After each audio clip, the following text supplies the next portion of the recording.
اس کا جو فطری میلان ہوتا ہے اس کی عکاسی کر رہی ہوتی ہے۔ تو سب سے بڑی ٹیکنیک یہ ہوتی ہے کہ آپ نے اس کمیٹی کو، انٹرویو والی جو انتخابی کمیٹی ہوتی ہے، کس طرح اس کمیٹی کو اپنے اس دائرے میں، جو دائرہ ہے آپ کا دلچسپی کا، اس میں کیسے لے کر آنا ہے۔ تو یہ بڑی خوش قسمتی ہوتی ہے کہ اگر بورڈ کی جانب سے آپ کو کہا جاتا ہے اچھی آپ یہ بتائیں کہ آپ کو ادب میں کیا پسند ہے، اچھا، یا پھر آپ آج کل کیا کر رہے ہیں، آپ کس کو پڑھتے ہیں، آپ کا پسندیدہ شاعر کون ہے، آپ کو نثر میں کون پسند ہے۔ یہ انسان کی خوش قسمتی ہوتی ہے کہ اس سے پوچھ لیا جائے کہ آپ کو ادب میں کیا پسند ہے، آپ کو کون سی شخصیت پسند ہے۔ لیکن میں پھر یہ کہوں گا کہ یہ ضروری نہیں ہے کہ وہ آپ سے پوچھیں گے۔ اگر فرض کریں وہ آپ کی مرضی کے خلاف جا رہے ہیں، آپ سے پوچھتے ہی نہیں ہیں، آپ سے آپ کا تعارف بھی نہیں پوچھتے، خود ہی وہ آپ کا تعارف کروا دیتے ہیں، اور اسی طرح آپ سے دلچسپی نہیں پوچھتے، خود ہی کوئی سوال کے ذریعے آپ کی انٹرویو کا باقاعدہ آغاز کر دیتے، تو پھر آپ کیا کریں گے؟ پھر آپ گھبرائیں گے؟ بالکل نہیں۔ یہ ٹیکنیک ہوتی ہے، اور آپ نے کرنا کیا ہے؟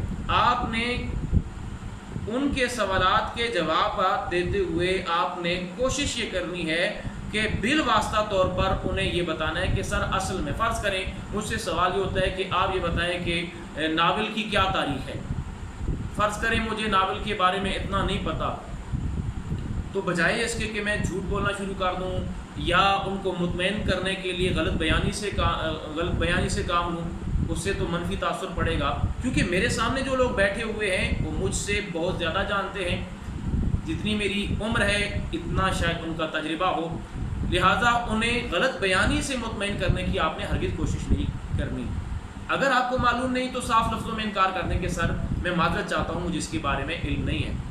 لیکن اگر آپ جانتے ہیں تو پھر آپ پورے اطمینان کے ساتھ جواب دینے کی کوشش کریں۔ آپ اگر کسی چیز کے بارے میں دعویٰ کرتے ہیں تو آپ نے اپنے جواب سے دلیل بھی دینی ہے، ٹھیک ہے، اور اگر آپ کو معلوم نہیں تو آپ اس کے جواب میں سوری کر دیں۔ تو ناظرین کرام، آپ نے یہ بات ذہن میں رکھنی ہے کہ اگر انہوں نے آپ کی دلچسپی کے خلاف کوئی سوال پوچھ لیا تو ان کو کیسے لے کے آنا ہے۔ مجھ سے پوچھا گیا، فرض کریں مجھ سے پوچھا گیا کہ آپ ناول کی تاریخ کے بارے میں کیا جانتے ہیں، تو میں انتہائی ادب کے ساتھ، تعظیم کے ساتھ کہہ سکتا ہوں کہ سر ناول کے بارے میں اتنا زیادہ نہیں جانتا، البتہ یہ کہ میری دلچسپی شاعری میں ہے۔ اب دیکھیں نا میں نے کتنی تعظیم کے ساتھ ان کا جو رخ ہے وہ موڑ دیا۔ اب وہ اگلا سوال یہ کر سکتے ہیں، یعنی اگر وہ میرے اس دائرے میں آ گئے تو اگلا سوال یہ ہوگا، اچھا آپ یہ بتائیں کہ آپ کو شاعری میں کون پسند ہے، آپ کا پسندیدہ شاعر کون ہے۔ پھر ایک بہت بڑا دائرہ ہے شاعری کا، اس کی بنیاد نظم، غزل، قصیدہ، رباعی، حجو، بے شمار اس کی اصناف ہیں۔ سب میں تو مجھے دلچسپی نہیں ہے، سب میں مجھے مہارت بھی نہیں ہے، میں سب کو پڑھتا بھی نہیں ہوں۔ مثنوی ایک طویل صنف سخن ہے، ایک مثنوی پڑھنے کے لیے انسان کو اچھا خاصا وقت درکار ہے۔ میری دلچسپی فرض کریں غزل میں ہے، تو میں یہ کہہ سکتا ہوں کہ شاعری میں مجھے غزل پسند ہے۔ غزل میں کون پسند ہے، کس کو پڑھتے ہیں؟ غالب کو پڑھتا ہوں۔ کیوں؟ غالب میں کیا خاص بات ہے کہ آپ غالب یعنی میر کو آپ کیوں نہیں پڑھتے؟ حالانکہ میر کے بارے میں غالب نے یہ کہا تھا کہ ریختے کے تم ہی استاد نہیں ہو غالب، کہتے ہیں اگلے زمانے میں کوئی میر بھی تھا، تو آپ نے اس میر کو کیوں نہیں پڑھا؟ تو اس کا میرے پاس معقول جواب ہونا چاہیے۔ مجھے میر پسند ہے، غالب کیوں پسند نہیں ہے؟ تو بالکل کسی کا انکار نہیں کرنا کہ میں اس شاعر کو پسند نہیں کرتا یا یہ مجھے اچھا نہیں لگتا، یہ بالکل ایسے نہیں۔ ہم پر تعظیم لازم ہے، چاہے وہ نثر نگار ہے چاہے وہ شاعر ہے، تعظیم ہم پر لازم ہے، لیکن مجھے زیادہ دلچسپی اس شاعر میں ہے، میں زیادہ توجہ کے ساتھ، زیادہ شوق کے ساتھ اسے پڑھتا ہوں، ٹھیک ہے۔ تو یہ آپ نے کام کرنا ہے۔ اور اسی سلسلے کی آخری کڑی، جو لوگ ایم فل یا پی ایچ ڈی ہوتے ہیں ان کے پاس ان کا تھیسس ہوتا ہے، وہ مقالہ اپنا لے کے جاتے ہیں، تو وہ کہہ سکتے ہیں، یعنی جس بندے نے ایم فل کی سطح پہ کام کیا ہے اس نے ایک تھیسس لکھا ہے اور اس میں اس نے دلائل کے ساتھ اپنے اس موضوع کو پیش کیا ہے، تو یقیناً اس کی اس میں دسترس ہوگی۔ تو آپ تعارف میں اگر موقع ملتا ہے ایم فل کا ذکر کرتے ہیں تو آپ ساتھ یہ کہہ دیں کہ میں نے ایم فل فلاں یونیورسٹی سے کیا ہے اور میرے مقالے کا موضوع یہ ہے، تو ایک دلچسپی کا دائرہ آپ کا وہ موضوع بھی بن سکتا ہے، اور یہ آپ کی خوش قسمتی ہوگی کہ آپ اس مقالے کے حوالے سے یعنی اپنی اس پسند کے میدان میں اس کمیٹی کو لے آتے ہیں۔ لیکن یہاں بہت محتاط انداز میں آپ کو یہ بتا رہا ہوں کہ اگر آپ نے پورے ادب کے کل میں سے ایک جزء میں کسی مخصوص شاعر کی طرف، کسی مخصوص صنف کی طرف اور کسی مخصوص ادیب کی طرف آپ لے آئے، اپنے مقالے میں ان کو لے آئے، تو پھر آپ نے اگر اپنے مقالے کا دفاع نہ کیا، اگر آپ اپنے ہی مقالے میں سوال دینے کی اہلیت، اس کا جواب دینے کی اہلیت نہیں رکھتے، آپ اپنے ہی پسندیدہ شاعر کے شعر غلط پڑھ رہے ہیں، آپ اپنے منتخب افسانہ نگار کے کرداروں کے بارے میں جانتے ہی نہیں ہیں، تو پھر کیا ہوگا؟ پھر اس کا نتیجہ بہت برا ہوگا۔ لہٰذا آپ نے کوشش یہ کرنی ہے کہ اپنے جو ایریا آف انٹرسٹ ہے اس پر آپ کی پوری دسترس ہونی چاہیے۔ ادب کا سرسری جائزہ تو آپ نے لے کے جانا ہے، لیکن آپ کا ایریا آف انٹرسٹ کیا ہے؟ اگر آپ کا ایریا آف انٹرسٹ نظم ہے تو نثر پر بھی آپ کی نظر ہونی چاہیے، اگرچہ آپ کی اس طرح کی اس پر دسترس نہیں ہے، لیکن آپ کی نظر ہونی چاہیے۔ اگر آپ شاعری کے ساتھ کچھ خاص رغبت نہیں رکھتے، آپ کو اتنی زیادہ دلچسپی نہیں ہے شاعری کے ساتھ، آپ کو شعر سمجھ نہیں آتا، آپ کو شاعری میں لگاؤ ہی نہیں ہے، تو یہ آپ کا جواب قابل قبول نہیں ہوگا کہ مجھے شاعری اچھی نہیں لگتی، اس لیے کہ آپ جس اسامی کے لیے منتخب ہو رہے ہیں، آپ نے وہاں صرف نثر نہیں پڑھانی بلکہ آپ نے وہاں غزلیں بھی پڑھانی ہیں، آپ نے حمد اور نعت بھی پڑھانی ہے، تو آپ کے بچوں کے سامنے یہ جواب دیں گے کہ مجھے شاعری اچھی نہیں لگتی، یا ان کو یہ باور کرانے کی کوشش کریں گے کہ شاعری کا کوئی فائدہ نہیں ہے۔ تو ہمیں ہر صورتحال کے لیے تیار ہونا چاہیے۔